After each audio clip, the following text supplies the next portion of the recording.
ಲಿಂಗಾಯತ ಪಂಚಮಸಾಲಿ ಮೀಸಲಾತಿ ಹೋರಾಟ 6ನೇ ಹಂತದ ಹೋರಾಟವನ್ನು ಈಗಾಗಲೇ ರಾಜ್ಯಾದ್ಯಂತ 2023ನೇ ಇಸ್ವಿ ಪೂರ್ತಿ ನಾವೆಲ್ಲ ಮಾಡಿದ್ವಿ. ಸರ್ಕಾರದ ಯಾವುದೇ ಸ್ಪಂದನೆ ಸಿಗದ ಕಾರಣಕ್ಕೆ ಕಲಬುರಗಿಯಲ್ಲಿ ನಡೆದಂಥ ಬೃಹತ್ ಸಮಾವೇಶದಲ್ಲಿ ಸರ್ಕಾರಕ್ಕೆ ನಮ್ಮ ನಿರ್ಣಯಗಳನ್ನು ಮಂಡಿಸಿದ್ವಿ. ಆದರೆ ಈಗ ಮತ್ತೆ ಚುನಾವಣಾ ನೀತಿ ಸಮಿತಿ ಬಂದ ಕಾರಣಕ್ಕೆ ಹೋರಾಟವನ್ನು ತಾತ್ಕಾಲಿಕ ಸ್ಥಗಿತಗೊಳಿಸಿದ್ವಿ.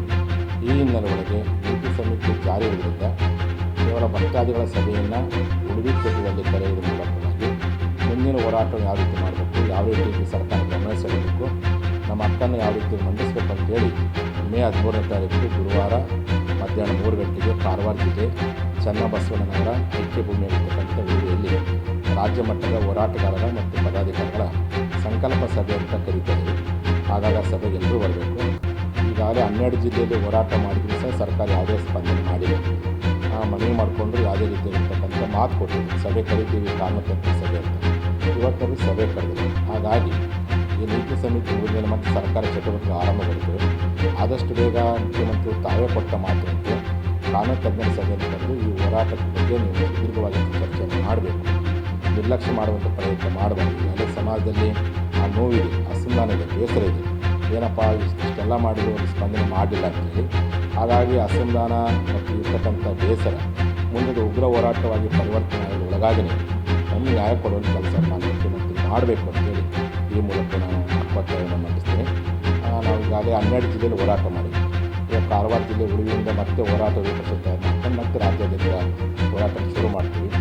ಇನ್ನು 18 ಜಿಲ್ಲೆಯಲ್ಲಿ ಹೋರಾಟ ಮಾಡಿ ಮುಗಿಯೋದ್ರೊಳಗಾಗಿನೇ ಸೂಕ್ತವಾಗಿರ್ತಕ್ಕಂಥ ಸ್ಪಂದನೆ ಸಹಕಾರಕ್ಕೆ ಕೊಡದೆ ಹೋದರೆ ಅನಿವಾರ್ಯವಾಗಿ ಉಗ್ರ ಹೋರಾಟವನ್ನು ಮಾಡುವ ಪ್ರಯತ್ನ ಮಾಡ್ತೀವಿ. ಆ ಮೂಲಕ ಹೋರಾಟವನ್ನು ತೀವ್ರಗೊಳಿಸುವ ಪ್ರಯತ್ನಕ್ಕೆ ನಾವೆಲ್ಲ ಕಾಣಿಸ್ತೀವಿ. ಈಗ ನಾನು ಹಿಂದೆ ಯಡಿಯೂರಪ್ಪ ಸರ್ಕಾರ ಇದ್ದಾಗ, ಬೊಮ್ಮಾಯಿ ಸರ್ಕಾರ ಇದ್ದಾಗ ಸಹ ಆ ಕೂಗು ಕೇಳಿಬಂತು. ಶಾಸಕರುಗಳು ಒಂದೇ ಜನಾಂಗದಿಂದ ಯಾರು ಗೆದ್ದಿರಲ್ಲ, ರಾಜೀನಾಮೆ ಕೊಡೋದ್ರಿಂದ ಮೀಸಲಾತಿ ಸಿಗೋದಾಗಿದ್ರೆ ಯಾವತ್ತೂ ಕೊಡಿಸ್ತಿದ್ವಿ.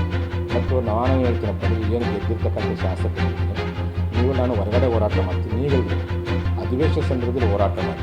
ಈ 1 ವರ್ಷದ ಅವಧಿ ಒಳಗೆ 4 ಅಧಿವೇಶನ ಆದರೂ ಯಾರೂ ಸಹ ಅಧಿವೇಶನದಲ್ಲಿ ಮಾತಾಡಿಲ್ಲ. ನಮ್ಮ ಜನರು ಬಯಕೆ ಇದೆ ನೀವು ಮಾತಾಡಬೇಕು ಅಂತ. ಹಿಂದಿನ ಸರ್ಕಾರದಿದ್ದಾಗ ಅನೇಕರು ಶಾಸಕರು ಮಾತಾಡ್ತಾರೆ. ಬಸವ ಪಾಟೀಲ್ ಯತ್ನಾಳ್ ಅವರು, ಸಿದ್ದು ಸೋದಿ ಅವರು, ಅರವಿಂದ್ ಬೆಲ್ಲದವರು ಅನೇಕರು ಆ ಅಧಿವೇಶನದ ಧ್ವನಿ ಎತ್ತಾರೆ. ಆ ಸಂದರ್ಭದಲ್ಲಿ ಅದೇ ರೀತಿಯಾಗಿ ಈಗಿರ್ತಕ್ಕಂಥ ಎಲ್ಲ ನಮ್ಮ ಶಾಸಕರು ಪಕ್ಷಾತೀತವಾಗಿ ಅಧಿವೇಶನ ಧ್ವನಿ ಎತ್ತಿ ಸರ್ಕಾರ ಗಮನ ಸೆಳೆಯುವ ಪ್ರಯತ್ನ ಮಾಡಬೇಕು ಅಂತೇಳಿ ನಾನು ಒತ್ತಡ ಹಾಕ್ತೀನಿ. ನೀವು ಒತ್ತಡ ಹಾಕೋ ಪ್ರಯತ್ನ ಮಾಡಿದ್ರೆ ಜನರಿಗೆ ನಿಮ್ಮ ನಂಬಿಕೆ ಭರವಸೆ ಇರುತ್ತೆ. ಆ ಭರವಸೆಯನ್ನು ಕಳ್ಕೊಳ್ಳೋದು ಸಂದರ್ಭ ಬರ್ಬೋದು. ಆ ಕಾರಣಕ್ಕೋಸ್ಕರವಾಗಿ ನಮ್ಮ ಜನಪ್ರತಿನಿಧಿಗಳ ಮೇಲೂ ದೊಡ್ಡ ಜವಾಬ್ದಾರಿ ಇದೆ. ಮತ್ತು ಸರ್ಕಾರಕ್ಕೂ ಸತ್ಯ ಗೊತ್ತಿದೆ. ಈ ಸರ್ಕಾರ ಬರಲಿಕ್ಕೆ ಇವಾಗ ಲಿಂಗಾಯತರು ಓಟ್ ಹಾಕಿದಂಥ ಸತ್ಯ ಸರ್ಕಾರಕ್ಕೆ ಗೊತ್ತಿದೆ. ಈ ಎಲ್ಲ ಕಾರಣಗಳಲ್ಲಿ ಲಿಂಗಾಯತ ಋಣವನ್ನು ತೀರಿಸಿದ ನಮಗೆ ಯಾರೋ ಒಬ್ಬರು ಮಂತ್ರಿ ಮಾಡಿದರೆ ಯಾವುದೋ ಮಟ್ಟಕ್ಕೆ ಹೋಗ್ಬಂದಿದ್ರೆ ನನಗೆ ಸೂಕ್ತ ನ್ಯಾಯ ಸಿಕ್ಕಿದಾಗ ಈ ಸಮಾಜಕ್ಕೆ ಸಾಮಾಜಿಕ ನ್ಯಾಯ ಕೊಡುವ ಕೆಲಸ ಮಾಡಿದರೆ ಈ ಸಮುದಾಯ ಋಣ ತೀರಿಸಿದಂಗೆ ಆಗುತ್ತೆ ಅಂತ ಸಲಹೆಯನ್ನು ನಾನು ಕೊಡ್ತೀನಿ. ಆ ಪ್ರಕಾರ ಮುನ್ನಡೆ ನಡೀಲಿ ಅಂತೇಳಿ ಈಗ ಮೊನ್ನೆ ಡಿಸೆಂಬರ್ ಅಧಿವೇಶನ ಇತ್ತಲ್ಲ, ಕಟ್ಟೋಡ ಬಜೆಟ್ ಅಧಿವೇಶನದಲ್ಲಿ ಧ್ವನಿ ಎತ್ತಲೇಬೇಕು ಅಂತ ಎಲ್ಲ ಶಾಸಕರು ಒತ್ತಡ ಹಾಕಿ ಸ್ಪೀಕರ್ಗೆ ಪರ್ಮಿಷನ್ ಕೊಡ್ತೀವಿ. ಬೆಳಗ್ಗೆ ಎಲ್ಲರೂ ಪಕ್ಷಾತೀತವಾಗಿ 9:30ಗೆ ಸ್ಪೀಕರ್ ಪರ್ಮಿಷನ್ ಕೊಟ್ಟಿದ್ದು ಮಾತಾಡೋದು. ಅವತ್ತೇನಾಯಿತು, ಈ ಪಾಕಿಸ್ತಾನ ಬಗ್ಗೆ ವಿಚಾರ ಸಂದರ್ಭ ಅಧಿವೇಶನ ನಡೀಲೇ ಇಲ್ಲ. ಮತ್ತು ಸೋಮವಾರ ದಿನ ಧ್ವನಿ ಎತ್ತಕ್ಕೂ ರೆಡಿಯಾದರು. ಅವ್ರು ನಮ್ಮ ಸುರಪುರದ ಶಾಸಕರು ನಿಧಾನರಾದ ಅಂತೇಳಿ ಅದನ್ನು ಮುಂದಾಕು ಅಲ್ಲಿ ನೀತಿ ಸಮಿತಿ ಬಗ್ಗೆ ಅಧಿವೇಶನ ಈಗಂತೂ 9 ಕರೆದಿರಿ. ಈಗ ನಾಳೆ ಮಳೆಗಾಲದ ಅಧಿವೇಶನದಲ್ಲಿ ನೀವೆಲ್ಲರೂ ಪಕ್ಷಾತೀತ ಧ್ವನಿ ಎತ್ತಿ.